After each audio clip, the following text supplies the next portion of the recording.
Muito bem, muito bem. Senhor, nosso coração está muito preocupado. Os dias são maus, famílias encolhidas, outras passando fome. A gente não sabe muito bem como juntar as palavras diante de Ti. A gente apenas sente o drama, ó Deus, que é a luta de tantas pessoas dentro desse cenário tão difícil. Nesse meio, o Senhor fala conosco. O Senhor fala nas nossas leituras e meditações diárias. O Senhor nos fala, ó Deus, pelos testemunhos que ouvimos. O Senhor nos fala de muitas maneiras e a nossa atenção está posta em Ti. Queremos pedir nessa manhã, meu Deus e meu Pai, que o Senhor derrame sobre o nosso coração a Sua santa palavra. Ela consola, ela edifica e ela, Senhor meu Deus e meu Pai, nos fundamenta, nos dá fundamento sólido para que nós continuemos a trilhar no Teu caminho e seguir os Teus passos certeiros. Por isso, meu Deus e meu Pai, que nada roube de nós a atenção nessa manhã para ouvirmos a pregação. Que a pregação da Tua palavra, ó Deus, ganhe expressão em nosso coração, na nossa alma e na nossa mente. Que o Senhor receba a glória por tudo quanto aqui for dito e mencionado debaixo da Sua inspiração. E que, ó Deus, todo culto, do início ao fim, seja total e completamente dedicado a Ti. É a minha oração em nome de Jesus. Amém. Hoje vamos falar sobre o tema verdadeira riqueza, que é o que nós percebemos nessa primeira parte do capítulo 3 da carta aos Efésios. Na semana passada, nós estudamos a declaração de liberdade que o apóstolo Paulo escreve de dentro da sua prisão como um presidiário, como um preso do Império Romano, um preso injusto, uma vez que ele é acusado de um crime que não cometeu. Ele é acusado de cometer, meus queridos irmãos, um crime de sedição contra César, anunciando um outro rei além dele, o rei Jesus, o rei dos cristãos. Ele é preso por conta disso, e de dentro da cadeia ele escreve no primeiro capítulo uma declaração de liberdade, mostrando que todo ser humano nasce preso na prisão do pecado por três grandes correntes. A primeira grande corrente, o mundanismo; a segunda grande corrente, a ação de espíritos malignos, o diabo; e a terceira grande corrente, o mundo, não é? O mundo, a carne, aliás, e o diabo. E ali ele expõe para os cristãos da época de que todos nascem presos e que só Jesus Cristo, por graça infinita, por um dom que vem só de Deus, pode libertar o homem. No capítulo 2, ele vai escrever para nós sobre a grande barreira de separação que dividia os homens, e essa era a cosmovisão do apóstolo Paulo naqueles dias, que é uma cosmovisão bíblica, de que homens estão divididos entre judeus e gentios. Era assim que no Velho Testamento se dividia a humanidade. Os judeus, que eram os detentores das promessas e alianças, e os gentios, que eram estranhos a estas promessas e a essas alianças. Portanto, Jesus morre na cruz, destrói a barreira da inimizade que havia entre ambos. Os irmãos se lembram, o domingo passado foi um domingo todo dedicado a falar sobre essa barreira da inimizade, e mostramos no domingo de manhã a teologia dessa barreira, e à noite nós falamos mostrando uma ilustração, uma cena do Evangelho, pregando sobre o encontro entre Jesus e a mulher samaritana, quando ela aborda Jesus e pergunta: mas como, sendo tu judeu, pedes a beber a mim, que sou mulher samaritana? E ali ela expõe aquela grande inimizade, aquela grande rusga que havia entre judeus e samaritanos, ou entre judeus e gentios. A coisa se prolongava para o mundo gentio, que é o mundo estrangeiro, o mundo fora das fronteiras de Israel, não somente as fronteiras físicas, mas também as fronteiras espirituais de Israel. Agora, no capítulo 3, a primeira parte do capítulo, a gente vai falar sobre a verdadeira riqueza, porque afinal é isso que o apóstolo Paulo vai expor nesse capítulo 3, nessa primeira parte. Qual é a verdadeira riqueza? E à noite nós vamos ilustrar a teologia que vamos abordar agora cedo, no capítulo 3, com o grande encontro entre Jesus e Zaqueu, aquele homem que tinha colocado o seu dinheiro, o seu coração no desejo de enriquecer, e por conta disso ele não somente desviava os impostos que cobrava em nome de Roma, mas ele cobrava uma alíquota superior, com um ágio muito propício ali a ele, ao interesse dele, e ele enriqueceu assim. Aí ele tem um encontro com Jesus, e logo no primeiro encontro com Jesus, ele se converte, decide dar metade dos bens aos pobres. Isso logo mais à noite a gente vai falar mais pormenorizadamente no assunto. Mas agora de manhã a gente quer expor o capítulo 3, versos de 1 a 13 da carta aos Efésios, que começa assim: por esta razão eu, Paulo, sou o prisioneiro de Cristo Jesus, por amor de vós, gentios, se é que tendes ouvido a respeito da dispensação da graça de Deus, a mim confiada para vós outros. Pois, segundo uma revelação, me foi dado conhecer o mistério, conforme escrevi há pouco, resumidamente. Que mistério é esse que ele escreve resumidamente nos capítulos 1 e 2? Veja como você precisa ler com cuidado o texto bíblico.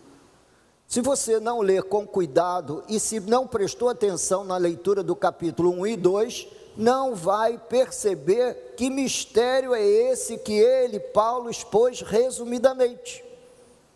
E por que resumidamente? Porque ele pegou num assunto Cristo e aborda aqui nos 2 capítulos, falando no primeiro capítulo como o grande libertador e aquele que salva pela graça, e no capítulo 2 como aquele que demoliu a barreira da inimizade.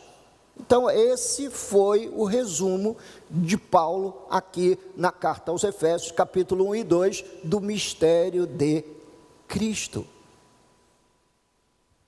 Continuando. O qual em outras gerações não foi dado a conhecer aos filhos dos homens, como agora foi revelado aos seus santos apóstolos e profetas no Espírito. A saber, que os gentios são co-herdeiros, membros do mesmo corpo e participantes da promessa em Cristo Jesus por meio do Evangelho, do qual fui constituído ministro, conforme o dom da graça de Deus a mim concedida, segundo a força operante do seu poder.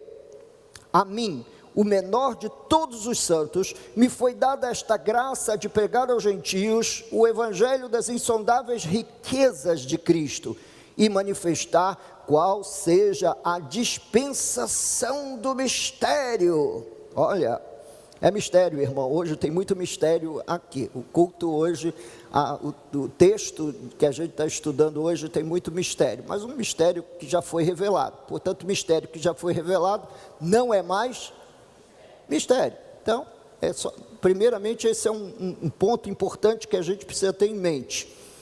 Para que pela igreja, a multiforme sabedoria de Deus se torne conhecida agora dos principados e potestades nos lugares celestiais, segundo o eterno propósito que estabeleceu em Cristo Jesus, nosso Senhor, pelo qual temos ousadia e acesso com confiança mediante a fé nele. Portanto, vos peço que não desfaleçais nas minhas tribulações por vós, pois nisso está a vossa glória. Muito bem. O que você entendeu desses 13 versículos? Uma leitura rápida, passando por cima os olhos, a gente não entendeu nada, pastor. Nós não compreendemos nada. Então, por isso que é bom a gente fazer uma pregação expositiva. Eu quero com você estudar pedacinho por pedacinho desses 13 versículos para você entender, porque você só é liberto pela verdade quando você compreende a verdade. A verdade só te santifica quando você a compreende, quando você a entende. Até que você entenda a verdade, ela é para você estranha, porque você ainda não a entendeu. Então é preciso entender. Vamos lá. Versos 1 e 2.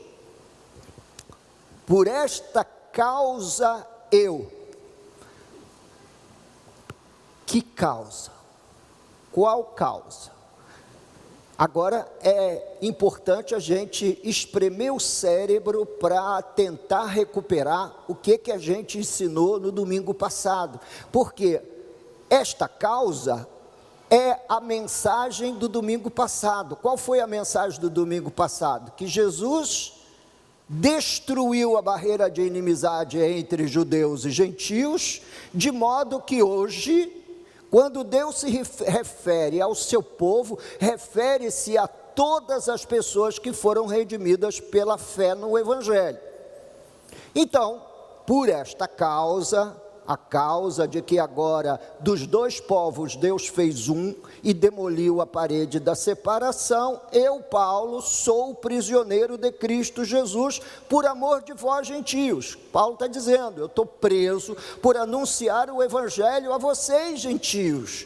Eu estou preso porque eles dizem que eu estou cometendo um crime de sedição, dizendo para os gentios que há um outro rei, que é o rei dos cristãos, o rei dos reis, que é o Senhor Jesus, que ele demoliu a parede da separação, que ele fez a paz entre judeus e gentios, que ele demoliu todo tipo de separação religiosa para agora, meus queridos, aparecer no cenário como o rei de todos os homens, o Senhor dos senhores. Por esta causa, a causa do senhorio de Cristo, a causa de que Cristo é o Redentor, a causa de que só há salvação em Jesus Cristo, que não há outra religião. Que religião? Deus não salva ninguém pela força da religião, mas é pela força do sacrifício. Esse sacrifício demoliu a parede de separação, esse sacrifício colocou os homens em contato, em entendimento da aliança com Deus. Então, por esta causa é que eu estou preso. Então, a maneira como Paulo interpretava a prisão dele, é que ele estava preso por pregar o Evangelho a todos os homens. Eu sou o prisioneiro de Cristo Jesus. Foi Jesus que me colocou aqui, porque era o nome dele que eu estava invocando, pregando e anunciando. Por amor de vós, gentios, se é que tendes ouvido a respeito da dispensação da graça de Deus a mim confiada para vós outros. Ou seja, se é que tendes ouvido que Deus me chamou para pregar o Evangelho para vocês. e que eu fui chamado, convocado antes da fundação do mundo, há profecias bíblicas falando a meu respeito, de que eu seria o pregador do Evangelho para vocês que estão alijados da comunhão com Deus, vocês que estão fora da comunhão com as alianças e promessas. Paulo está dizendo: pois, segundo uma revelação, me foi dado conhecer o mistério. Por trás deste anúncio havia o que Paulo chamou de a revelação de um mistério. Toda a obra redentora descansava, quando você lê a palavra de Deus, quando você lê o Velho Testamento, toda a obra redentora descansava na figura de um personagem chamado o Messias.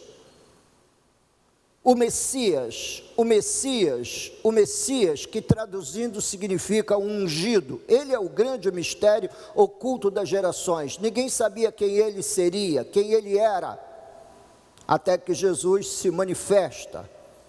Os 2 primeiros capítulos de Efésios é um resumo da compreensão que Paulo tinha do Messias, Jesus, aquele que liberta das prisões do pecado, expressas pelo mundo, pela carne, pelos demônios, e é nesse discernimento que ele, Paulo, vai construir a sua ideia de suprema riqueza.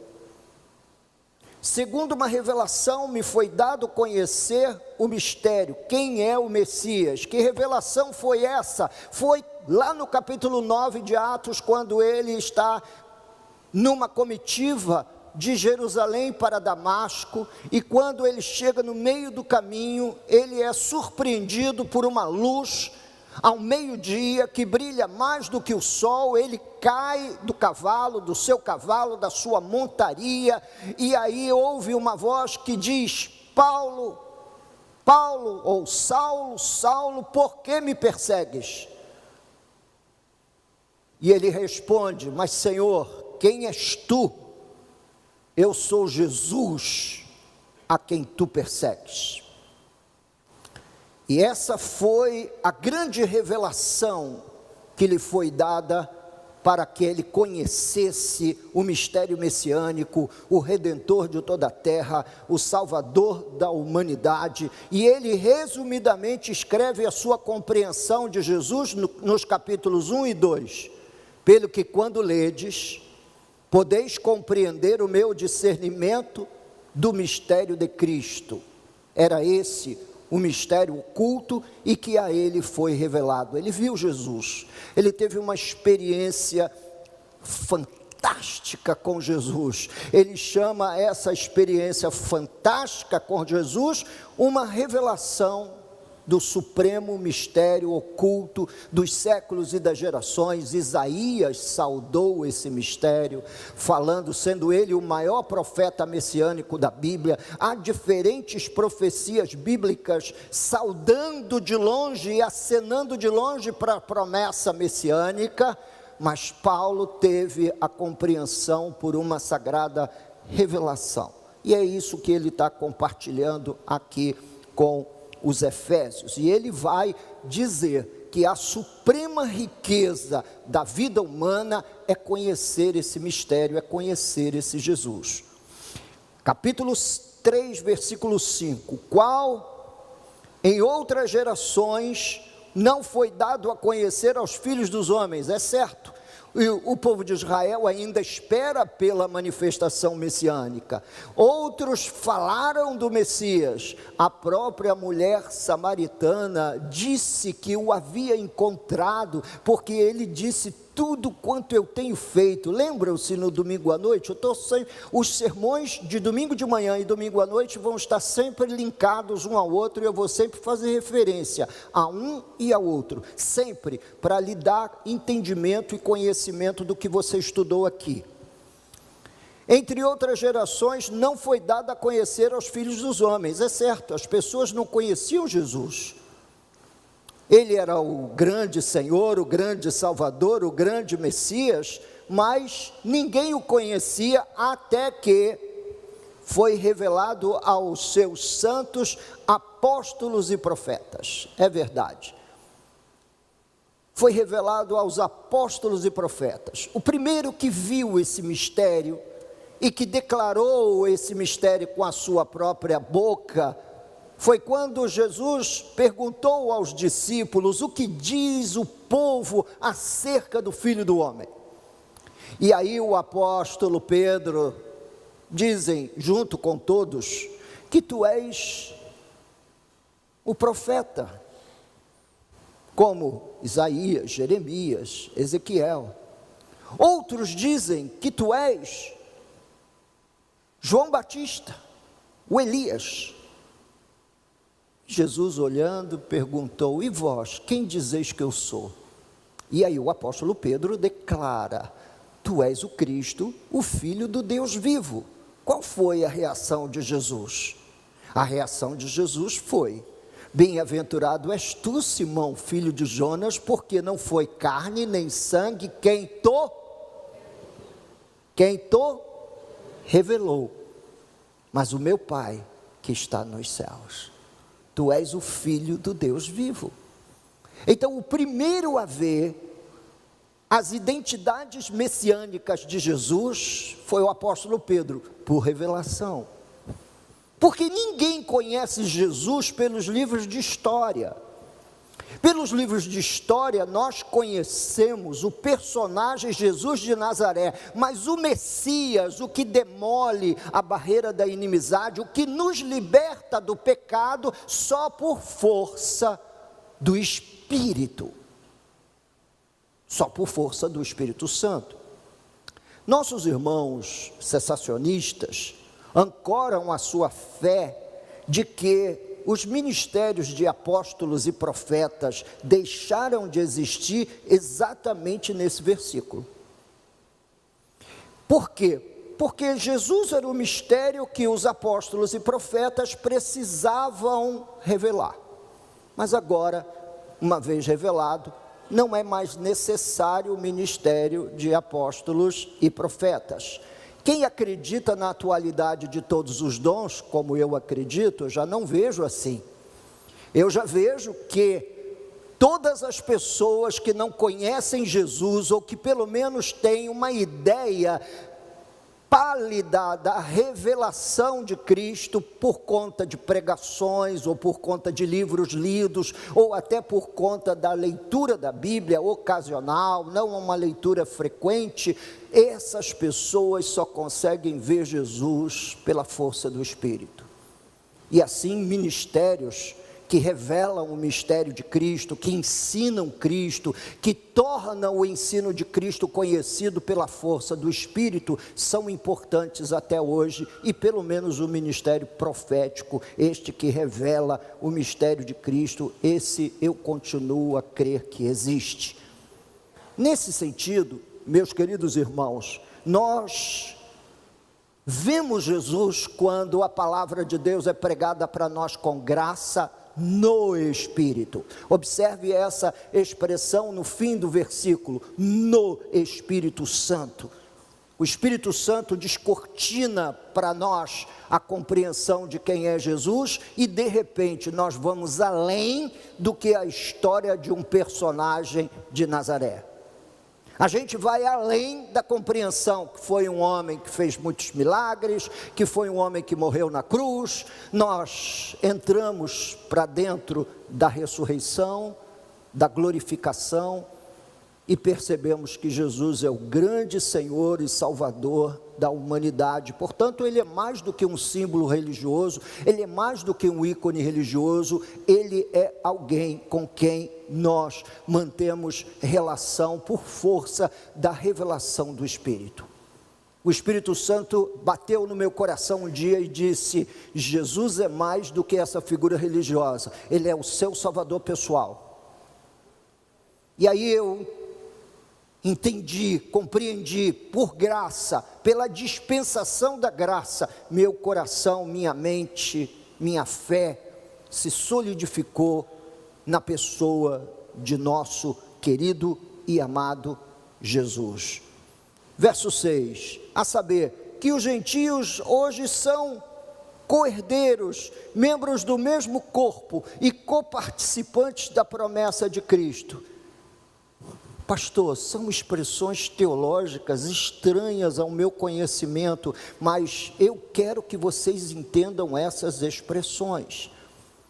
Nós somos hoje co-herdeiros com quem? Nós somos co-herdeiros com todo o restante da humanidade que creu em Jesus, com especial destaque, somos co-herdeiros junto com os judeus, porque o Messias do qual o apóstolo Paulo está falando aqui, era o Messias judaico, aquele que os profetas haviam falado a seu respeito. Os gentios são co-herdeiros, membros do mesmo corpo. Hoje, eu e você e qualquer outro judeu somos membros do corpo de Cristo. E juntem-se a eles, portugueses, africanos, orientais, juntem-se a eles, gente de tribos indígenas, aborígenes lá na Austrália, japoneses, todos aqueles que se curvam ao Evangelho de Jesus e que recebem pelo Espírito Santo a revelação de que Ele é o grande Rei dos Reis e Salvador de toda a humanidade, é co-herdeiro ou é herdeiro com. Membros do mesmo corpo e coparticipantes da promessa em Cristo. É lógico, nós somos hoje uma igreja, membros do mesmo corpo universal que o judeu ou de que qualquer outra pessoa de qualquer outra nacionalidade. E hoje nós participamos juntamente com outros irmãos da promessa em Cristo Jesus. Então Jesus não é seu, Jesus é nosso. Jesus é nosso, e nós participamos uns com os outros dessa promessa que veio em Cristo Jesus, que foi revelada por meio do Evangelho. Então, quando você começa a comer os versículos devagar, palavra por palavra, expressão por expressão, você começa a entender. Então, Paulo está falando aqui que Jesus Cristo era um mistério oculto dos séculos passados e das gerações, mas agora ele foi revelado aos santos pela instrumentalidade do ministério dos apóstolos e profetas, que nos trouxe o entendimento claro do Evangelho e do Filho de Deus. Por causa disso, nós hoje somos co-herdeiros e coparticipantes das promessas divinas, junto com todos aqueles que em todo lugar invocam o seu santo nome. Isso pode não parecer para você grande coisa, ou isso pode parecer para você apenas religião, com 20 séculos nos separando dos nossos primeiros irmãos na fé, lá no início da era cristã. Mas naquele tempo, ser um gentio era ser um pagão, sem esperança no mundo. Não havia promessa para o gentio, não havia uma aliança, exceto no Messias. Então muitos gentios acenaram de longe para a promessa, se converteram e fizeram-se prosélitos do judaísmo no aguardo desta promessa, mas era muito pequeno, o grupo era muito pequeno, quase imperceptível. Os judeus tinham sinagogas espalhadas por todo o mundo greco-romano, mas eles não afetavam com a sua mensagem a vida daqueles gentios. Eram poucos os que abraçaram a fé, muito poucos. E talvez a gente não perceba a grandeza do que seja estar estabelecido em Jesus Cristo. Isso não significa ter nossos problemas resolvidos, isso não significa que nós teremos a porta da prosperidade aberta para nós. Isto significa algo muito maior, significa que agora você é co-herdeiro com todos aqueles que no passado gozavam de estar em aliança com Deus, mas você não podia estar. Isso significa que você hoje é participante da promessa de Cristo Jesus e tudo que advém dessa pessoa no Evangelho, da vida eterna, na vida celestial, na vida pós-túmulo, de jamais morrer eternamente, são promessas que estão na raiz da nossa fé. Por essa promessa a gente morre, por essa promessa a gente aceita morrer pelo Evangelho, Por quê, pastor? Porque é uma promessa que está muito além daquilo que nós podemos imaginar ou qualificar como religião. O verso 7 diz que ele foi constituído ministro do Evangelho, que ele fala no versículo 6, conforme o dom da graça de Deus. Portanto, quando a gente prega o Evangelho, quando a gente fala para as pessoas do amor de Jesus, da graça salvadora, desse mistério revelado, mistério que estava oculto dos séculos e das gerações, mas que agora pelo Espírito Santo nos foi esclarecido, mostrado, a cruz cresceu diante dos nossos olhos, nós podemos contemplar a glória do Evangelho, e essa contemplação é conforme o dom da graça de Deus. Ele disse que ele foi constituído pregador, anunciador desse mistério, por conta da força operante do poder de Deus através da graça. A graça, o dom da graça operou na vida dele pelo santo poder do Espírito Santo, de modo que ele foi constituído ministro dessa mensagem salvífica, dessa mensagem que leva ao coração do pecador a verdade de que só há um caminho, de que só existe um nome embaixo no céu a ser invocado para a salvação, e por conta disso, por conta de ser esse elemento grandioso, eu não troco a minha fé por nada. Não há nada que possa abalar a minha fé, nem o poder do homem, nem as riquezas deste mundo, nem absolutamente nada que esse mundo possa tentar ameaçar, pode fazer com que a minha fé caia aos meus pés fraca e destruída. Não, e nenhuma pandemia, nem a pandemia pode destruir esses sinais de fé que aparecem no meu coração sempre que ela é ameaçada por conta do Espírito que me revelou Jesus. A mim, ele diz, o menor de todos os santos, me foi dada esta graça de pregar aos gentios o evangelho do quê? Do que, meus irmãos? Das insondáveis riquezas de Cristo. As palavras são bonitas, são floreadas, né? O texto foi bordado. A gente não está lendo uma notícia de jornal, a gente está lendo um texto que foi bordado com lindas palavras, com conexões espirituais profundas. Ele chama a si mesmo, primeiro no versículo, de o menor de todos os santos. Paulo, portanto, não se via como maior, mas como menor. E pregar o evangelho para ele era uma graça da parte de Deus, de pregar o evangelho das insondáveis riquezas de Cristo aos gentios. Insondáveis riquezas, é que você não pode sondar essa riqueza, esse valor que tem o evangelho, é muito maior do que você pode imaginar. O evangelho é muito mais rico do que você pode imaginar. Fala um preço, 1 milhão, você trocaria Jesus por $1 milhão? Não. Por 10 milhões? Não. Por 30 milhões? Não. Como o diabo mostrou a riqueza e o poder de todos os reinos da terra, também não, porque tais riquezas são insondáveis. O que você acha que fez Zaqueu trocar tudo quanto tinha para seguir a Jesus? A atitude de Zaqueu é diferente da do jovem rico.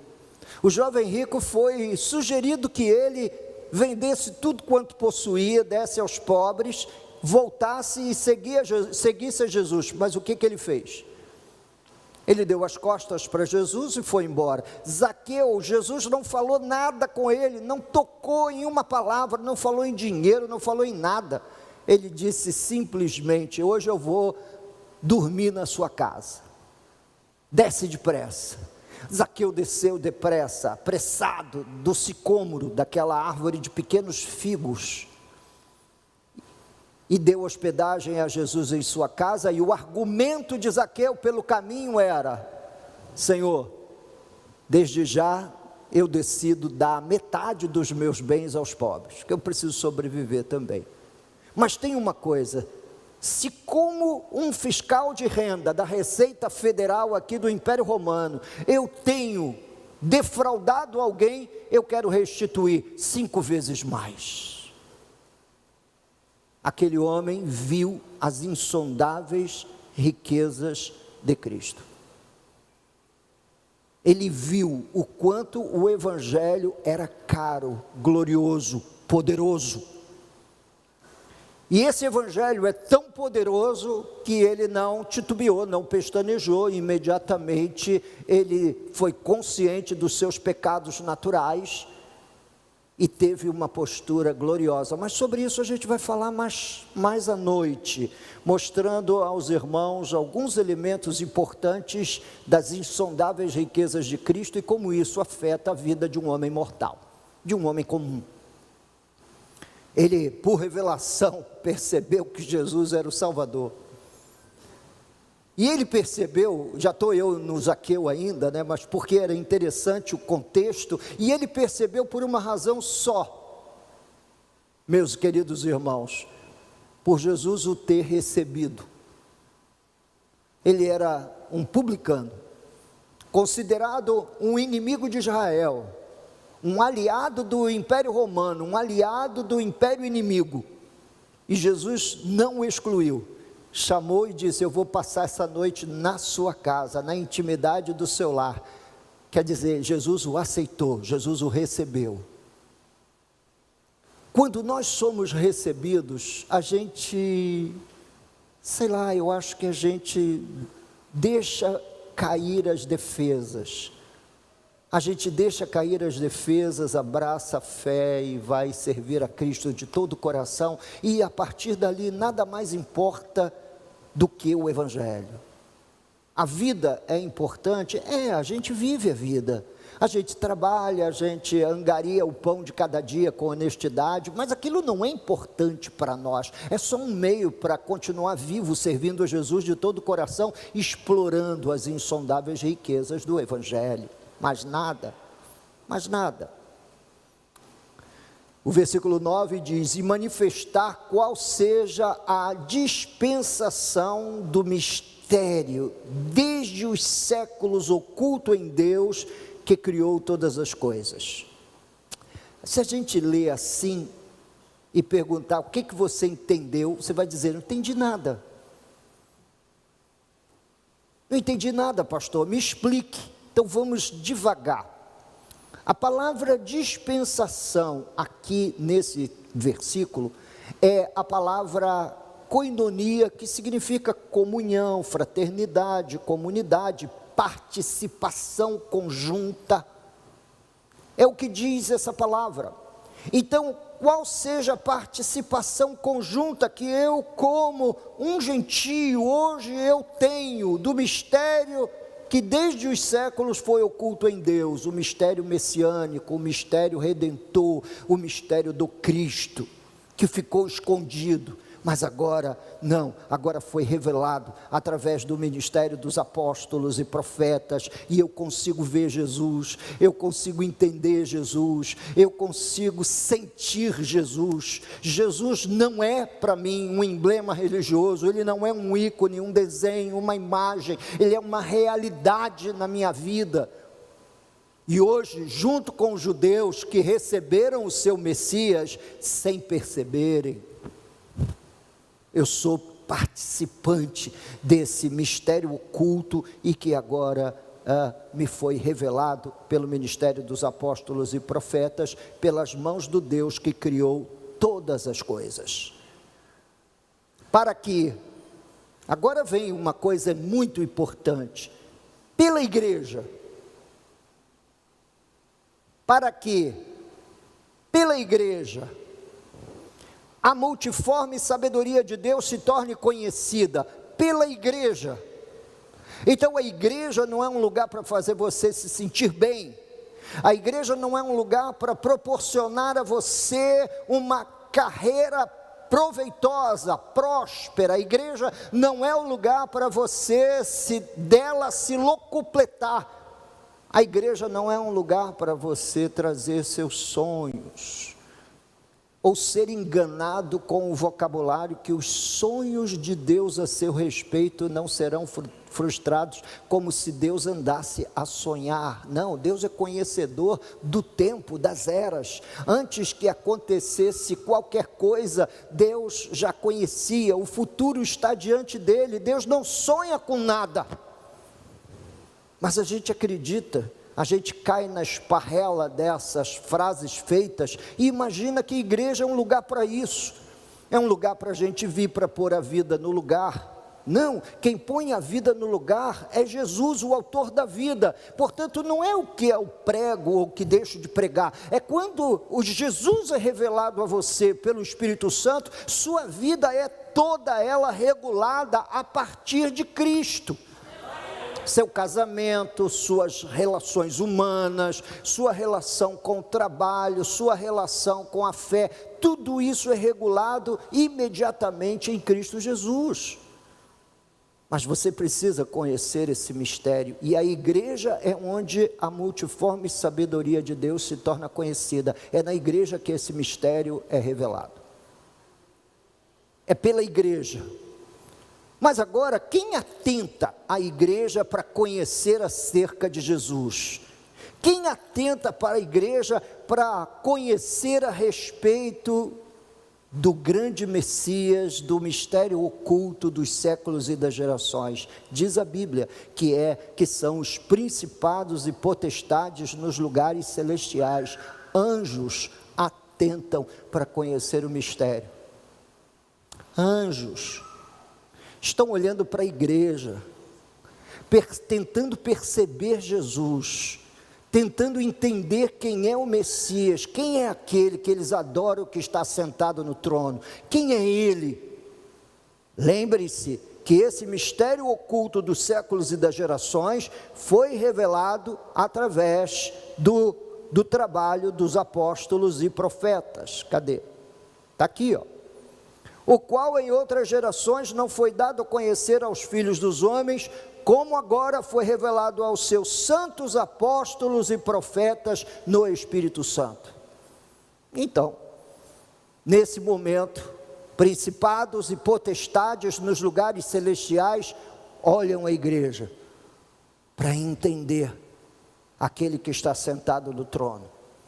A igreja é um lugar de proclamação do santo mistério, de Cristo e do seu evangelho. A igreja é um lugar onde Cristo precisa ser compreendido. Os cristãos precisam entender Jesus. Nossa fé não pode ser um movimento cultural de moda. Nossa fé não pode ser um movimento religioso da moda. Nossa fé precisa ser uma expressão da revelação do Espírito Santo, que Deus, através dos santos apóstolos e profetas, nos trouxe ao entendimento e que hoje está registrada nas páginas da Bíblia. Principados e potestades. Você já viu o quanto a igreja é importante e você não sabia? Você nunca pensou em por que o diabo quer destruir a igreja? Porque destruindo a igreja, toda fonte de conhecimento do Cristo é destruído também. Destruindo a igreja, toda revelação do mistério de Deus acaba sendo destruída. A próxima geração não consegue ver Jesus, não entende Jesus, não percebe Jesus. E o que acontece, pastor? Eles acabam sossobrando, afundando na fé. Vem uma geração que não conhece ao Deus Todo-Poderoso. Bem, diz que pela igreja a multiforme sabedoria de Deus se torna conhecida agora dos principados e potestades nos lugares celestiais, segundo o eterno propósito que estabeleceu em Cristo Jesus. Há um propósito eterno que foi estabelecido em Cristo Jesus para que ele fosse a fonte desse conhecimento para toda criatura, até mesmo as criaturas celestiais. Nosso Senhor, pelo qual temos ousadia e acesso com confiança mediante a fé nele, o qual temos ousadia e acesso. Ousadia e acesso. Imagine, esse mistério oculto dos séculos e das gerações, esse Messias Redentor, você, eu, a Igreja de Jesus tem acesso a Ele. Você já foi recebido alguma vez pelo prefeito da cidade? Você já pleiteou marcar uma data e um horário com o governador do estado do Rio de Janeiro? Você já imaginou marcar uma conversinha com o presidente da República? Você não tem acesso a essas autoridades, mas a esse mistério oculto dos séculos e das gerações que foi revelado através do Evangelho, pela boca e pelo ministério dos seus santos apóstolos e profetas, sim.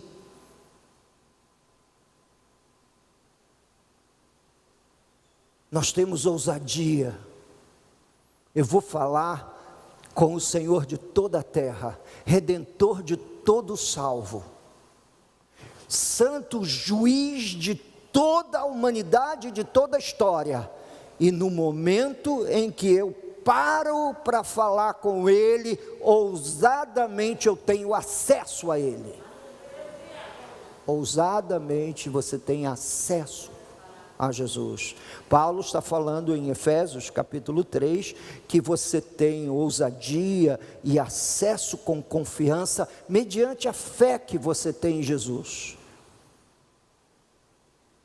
Eu creio em Jesus para entrar na presença dEle. Eu creio em Jesus para gozar da presença dEle.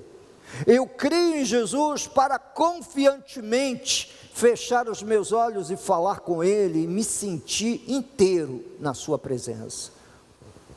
Isso não é só eu, você também, com todas as suas imperfeições, debilidades, fraquezas, você tem ousadia e confiança, quando você fecha os olhos e fala com Ele, Ele está ali te ouvindo. Eu tenho a confiança, mediante a fé nele, de que os seus ouvidos estão ali abertos, ouvindo. É esse o grande assunto da igreja, para o qual principados e potestades estão atentos. O grande assunto da igreja é Jesus. Ele é o grande assunto, Ele é o grande tema. Jesus, sua obra na cruz, aquilo que Ele realizou, é o grande tema da fé em Cristo. E Paulo se via um ministro desse Evangelho. Ele disse, eu sou o menor dos apóstolos, o maior dos pecadores, e eu tenho acesso a esse ministério pela graça. Escrevendo aos Hebreus, falando um pouco mais sobre essa ousadia, sobre essa confiança para entrar na presença dEle. Eu só vou fazer essa fugidinha agora no final do sermão. Em Hebreus capítulo 10, abra lá comigo, por favor. Hebreus capítulo 10, versos 19 ao 23.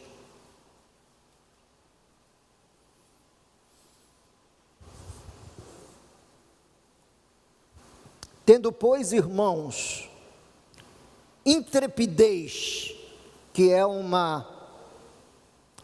sinônimo da palavra ousadia. O sujeito intrépido é o sujeito ousado. Tendo, pois, irmãos, intrepidez para entrar no Santo dos Santos, no mais interior daqueles compartimentos sagrados do tabernáculo, onde a presença de Deus brilhava em cima da arca, entre os dois querubins, naquela peça que cobria a arca chamada propiciatório, brilhava a luz da presença de Deus ali. Tendo, pois, intrepidez para entrar ali, pelo sangue de Jesus, porque uma vez por ano o sumo sacerdote entrava ali, mas não com o sangue de Jesus, mas com o sangue de animais, e alguns morriam ali, porque não faziam o rito adequado, eram precipitados no rito e ali morriam, caíam durinho da silva, mostrando que para entrar na presença de Deus, você precisa estar coberto com sangue. E temos toda essa intrepidez, porque o sangue que nos acompanha, quando nós entramos na presença do Todo-Poderoso, é o sangue de Cristo. Pelo novo e vivo caminho, que Ele nos consagrou pelo véu, isto é, pela sua carne, pelo seu sacrifício. E tendo grande sacerdote sobre a casa de Deus, aproximemo-nos com sincero coração, em plena certeza de fé, tendo o coração purificado de má consciência e lavado o corpo com água pura, guardemos firme a confissão da esperança sem vacilar, pois quem fez a promessa é fiel.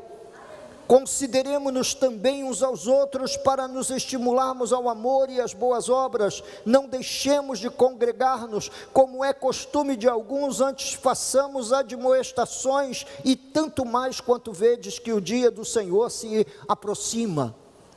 Congregar está no mesmo contexto de gozar ousadamente da presença de Deus no Santo dos Santos. É importantíssimo o ato de congregar. Por isso, o que essa pandemia tem feito é bagunçar com a vida e a fé da igreja. Agora, essa iniciativa, ou esse sopro maligno na humanidade, também é um fator de prova a todos os seres humanos. Eu sou membro do grupo de risco, eu e a minha esposa. A gente já é vovô, agora vamos ser vovô do sexto, da sexta netinha, né? Vai chegar a quinta e a sexta, quase assim, uma atrás da outra. Fazemos parte do grupo de risco, mas entendemos que há um maior risco, que é o risco de não congregar. E é um maior risco por quê? Porque não ameaça a minha riqueza terrena, mas ameaça as insondáveis riquezas de Cristo. Estão percebendo? Riquezas estas que principados e potestades estão atentos à igreja para, através da manifestação da multiforme sabedoria no meio dela, eles venham aprender sobre Jesus, sobre esse glorioso mistério. Em Efésios capítulo 3, versículo 13, ele termina então concluindo: portanto, logo, lembra da conjunção conclusiva? Portanto, vos peço que não desfaleçais nas minhas tribulações por vós, pois nisso está a vossa glória. Nós todos vamos viver momentos de ameaças e tribulações ao longo da nossa vida até a volta de Jesus. Muitas tribulações nos ameaçarão, e todas elas com o fim de fazer-nos desfalecer na fé, como se nós não tivéssemos sido informados das insondáveis riquezas de Cristo que nos atingiram a vida, nós pecadores que andávamos como inimigos de costas para Deus. Não, impossível voltar atrás, não, impossível desistir, não, impossível de deixar de ver a grandeza do Evangelho presente na igreja, não, impossível deixar de compreender as insondáveis riquezas de Cristo reveladas no Evangelho, não.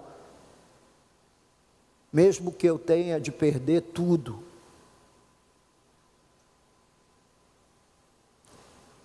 No famoso hino Castelo Forte, Lutero disse que ainda que ele perdesse família, bens, poder.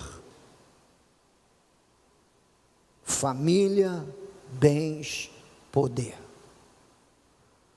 Jamais passará em meu coração e jamais deveria passar no seu, você desistir da fé. Pela força da tribulação, você desanimar da fé. Desanime do futebol. Deixe de torcer para o clube. Quer desanimar de alguma coisa? Desanime da política. Do seu político. Desanime dele. Quer desanimar de mais alguma coisa? Desanime desse mundo mau e de todas as suas ilusões que são expostas a você. Mas de Jesus, jamais. Eu vos peço, disse o apóstolo Paulo, eu vos peço que não desfaleçais. Vendo as minhas tribulações por amor de Jesus, vocês façam as conexões e as conclusões erradas, imaginando, se é essa a paga de se crer no Evangelho, eu não quero crer. As minhas tribulações são minhas, as suas são suas, e as nossas são de todos nós. Não desfaleça. Pastor, mas a vida não parece justa, esse mundo, nada é real. Escute, nesse mundo nada é real, você não é daqui. Jesus disse, o meu reino não é desse mundo.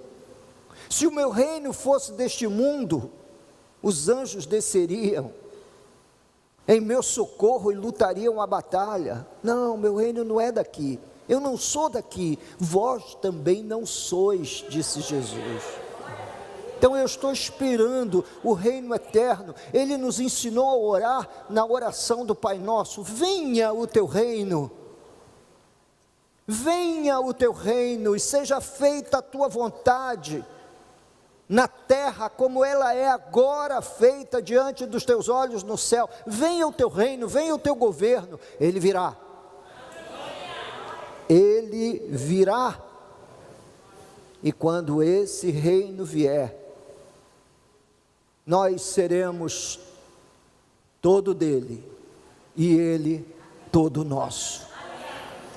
Com ele viveremos uma história de amor eterno, para todos sempre na eternidade, porque ele disse, vou preparar-vos lugar, para que onde eu estiver, estejais vós também.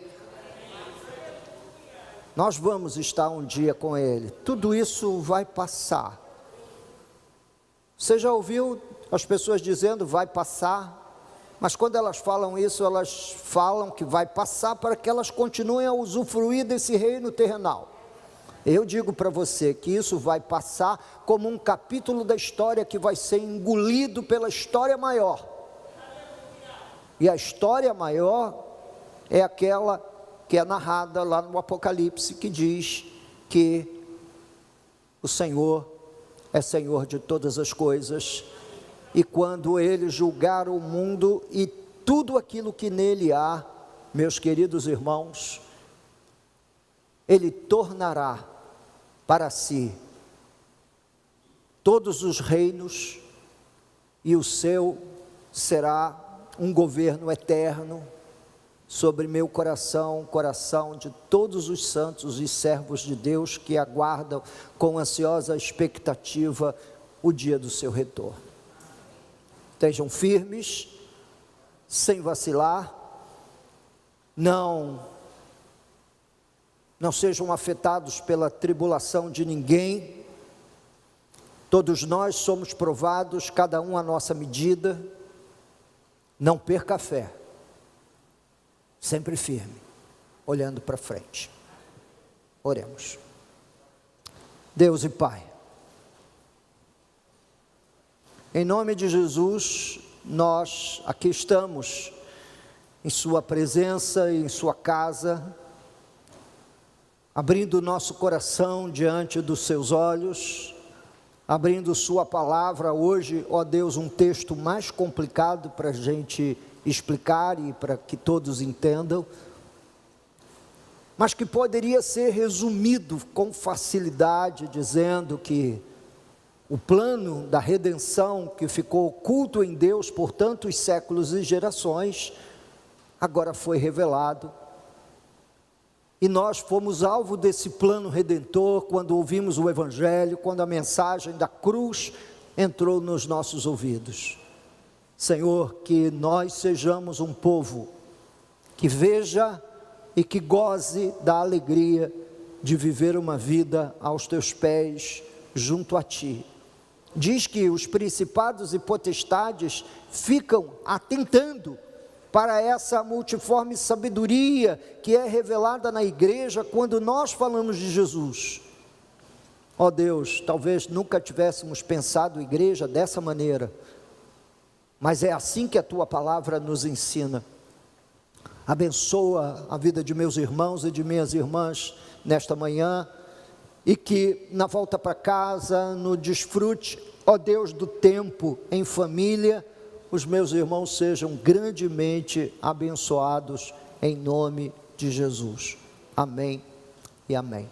Logo mais à noite a gente está de volta para dar prosseguimento à mensagem na prática. Deus abençoe. Vai com Deus.